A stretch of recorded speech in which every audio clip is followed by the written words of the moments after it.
I didn't yell, knock, or ask questions when I got home and discovered my clothes lying all over the lawn like the aftermath of a hurricane. Instead, the locks had been changed. In my wife's handwriting, a message that was pinned to the front door said, "Reflect on your actions." My wife and her three sisters were unemployed and entitled, and I spent 3 years carrying that house on my back, paying the mortgage, bills, and repairs, all the while lounging inside like queens and always saying, "We are family, but family doesn't ambush you. Family doesn't exile you for asking for help." I explained to them that we were losing money and that we needed to make cuts. I said, "If you expect me to keep paying this mortgage alone, some things have to change." It was like a doctor giving a terminal prognosis. Their expressions tightened, and my wife gave me the impression that I was speaking a foreign language. Her oldest sister gave an eye roll. The youngest laughed under her breath 2 days later. I was out. We weren't always like this in the beginning. It was just me and Lena. We were in love. We talked about building a life together. Then her sisters moved in temporarily after a bad breakup that temporary turned into permanent the moment they realized I'd never say no. I should have, but I was raised to protect, to provide. They took that nature and gutted it. I slept in my car.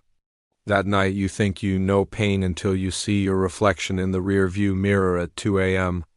And it looks like a man who let love blind him. That was the moment it started the shift. I didn't get mad. I got methodical. Step 1, I call the layer, the kind who works quietly and smiles like a shark. Step 2, I stopped all auto payments, mortgage, utilities, everything tied to my accounts vanished overnight. Step 3, I pulled every transaction from the past year, every Spagay delivery subscription, all under my name. They spent thousands under my roof.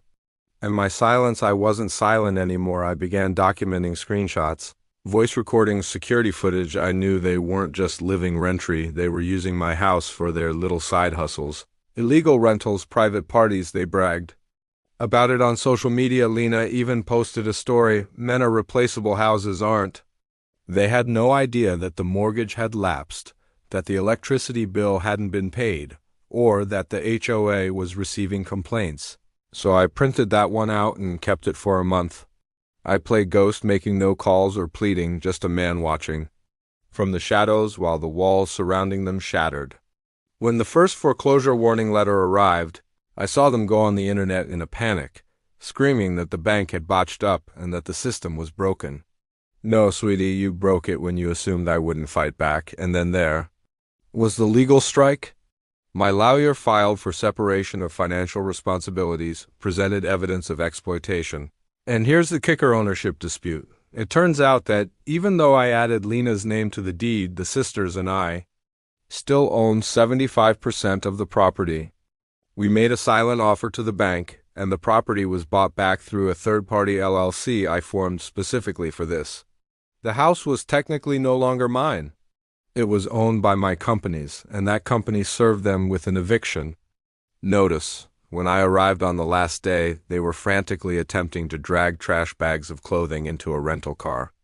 The front yard looked like a clearance sale gone wrong, and my wife ran up to me, mascara smudged. "You can't do this." "Oh," I said, stepping past her, "but I did."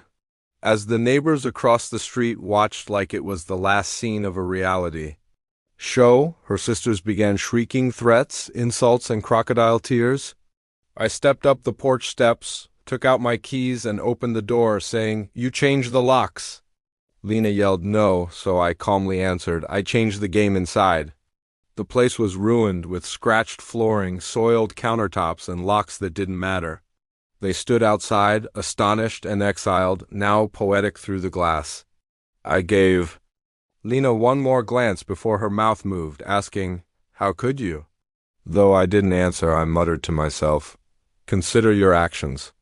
I spent weeks renovating the house, burning the sheets, repainting the walls, clearing it of their chaos, and never returning Lena's calls. She sent me messages, some of which were angry, some of which were apologetic, but I didn't care because she taught me a valuable lesson. Love without boundaries leads to servitude. She took my kindness for money, and now she's bankrupt. The funny thing is that I don't hate her.